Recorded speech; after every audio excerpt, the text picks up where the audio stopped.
Oh, goody. Alright, what's going on everybody? Zombies here again, and today we're back with another Marvel Snap video.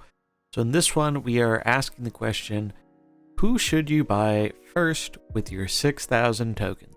Galactus or Thanos? In the recent information we got about cards moving down through the different pools from Pool 5, one of the things we found out was two cards in particular were going to be staying in Pool 5 for the foreseeable future, and those are Galactus and Thanos, the two big bads. Now it sounds like there may be some other cards that join them in the future, but for the time being, those are the only two cards that are always going to be costing 6,000 tokens, rather than moving down to Pool 4 for 3k and then Pool 3 for 1k, or just opening on the track really fast if you've already completed the rest of your Pool 3 collection. So these are two very iconic, very fun, and very unique cards. I thought we would talk about them today, kind of the pros and cons of each, and which I think is your better investment for your 6,000 collector tokens. Starting out with Thanos. So Thanos is a really cool card. He was actually one of my first Pool 5 cards.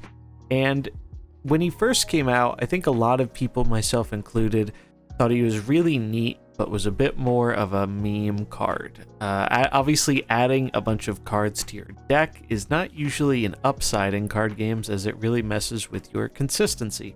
However, the stones from Thanos do offset this a bit, and as the deck was kind of played with and refined over time, people started to realize that the kind of allure of running a Thanos deck was less about playing all the stones and getting an 18 power Thanos, but was actually more about just getting good value out of the stones and then using other cards to kind of fill in the gaps there or give your stones even more value. A big one here is Quinjet, letting you play all your stones for free, which really amps up the power of the deck. So for Thanos, there are two main deck archetypes that really kind of stand out if you want to build a Thanos-focused deck, and those generally are a Zoo-style deck, sometimes with Devil Dinosaur, but usually with Khazar and a few other good tempo cards to pair with all of our good 1-drops. Occasionally you will get Thanos out, but the deck is really more focused about swarming the board and getting value off of your stones. And honestly, this is a deck that really has impressed me quite a bit, though much like other Zoo decks, you will have to be mindful of how many Killmongers are lurking around, as it can put a significant damper on your strategy. The other deck that is really popular and effective with Thanos, I would say, is a Lockjaw. So believe it or not, even though you might have a ton of stones in your deck, it turns out if you just throw a bunch of big stuff in your deck and you throw Thanos and the stones in there, it actually kind of works out. The stones give you a lot of stuff that you can just throw away to the Lockjaw, and we aren't always unhappy to see another stone pop out of the deck. This can also enable Thanos to actually have seen all the stones and get that 18 total power, whereas normally that's a lot harder to accomplish in most other Thanos decks. So I think if your goal is to make a big Thanos as much as you can, you probably want to go for the Lockjaw version. Now, these decks both have their kind of pros and cons. I think the Zoo deck is probably a bit more consistent, but does have some pretty common counters like Killmonger.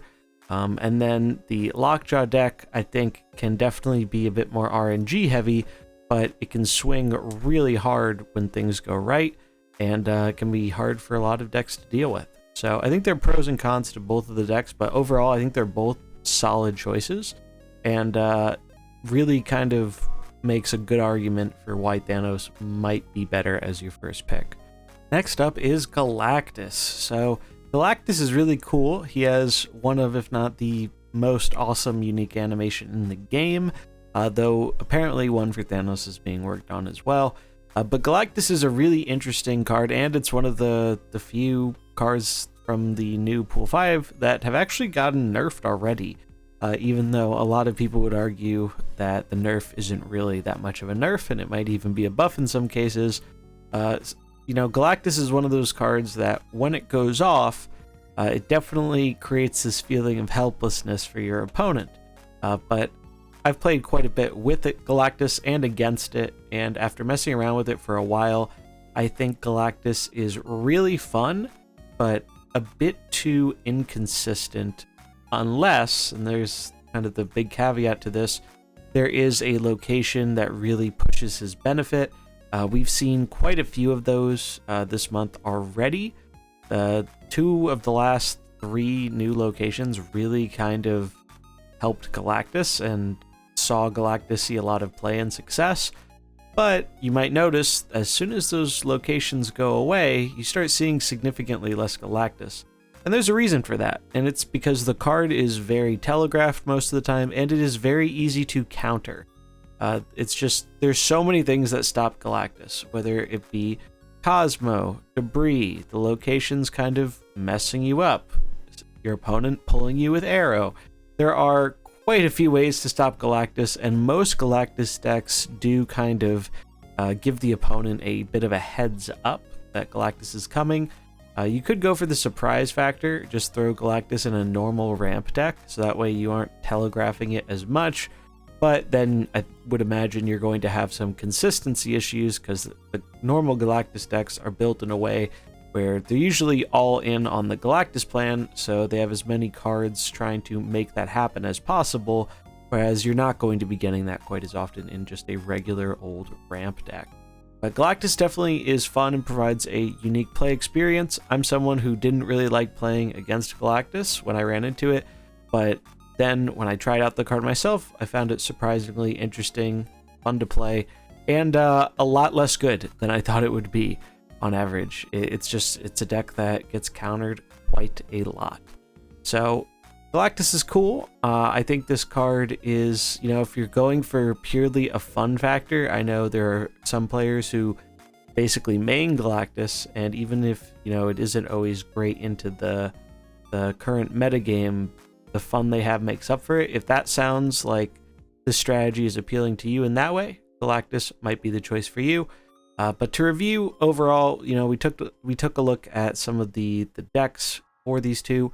Galactus, really, the main way is just there's a null all-in version, and then there are some other versions. I've seen a Valkyrie version, which I've kind of liked, but obviously those ones are a bit more expensive, whereas the Thanos lists really only require Thanos as the only Pool 4, Pool 5 card. Usually there are some exceptions to that, but they feel definitely less required than in Galactus.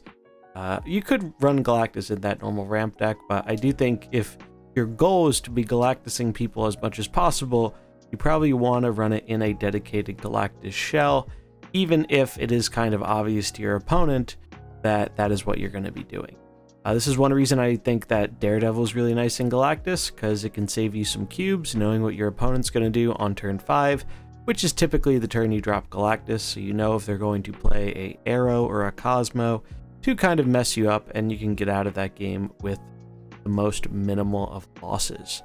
So overall, in my opinion, I think that you can't really go wrong with either of these cards, but I do think in terms of a bit more deck variety as well as just kind of raw power, I think Thanos kind of wins out in this head-to-head face-off here. In my experience playing with both cards, I think Thanos has had just a lot more success for me, and it's a bit more accessible, where if you don't have some of these other Pool 4 or Pool 5 cards, that's okay. You can still make a super viable Thanos Lockjaw or a Thanos Zoo list. So those are my thoughts. I would love to hear what you think about these two characters, and if you've played with them, what you've been liking with them in the comments below. But that is going to wrap it up for this video. If you enjoyed it, remember to like and subscribe, and I'll catch you in the next one. Peace.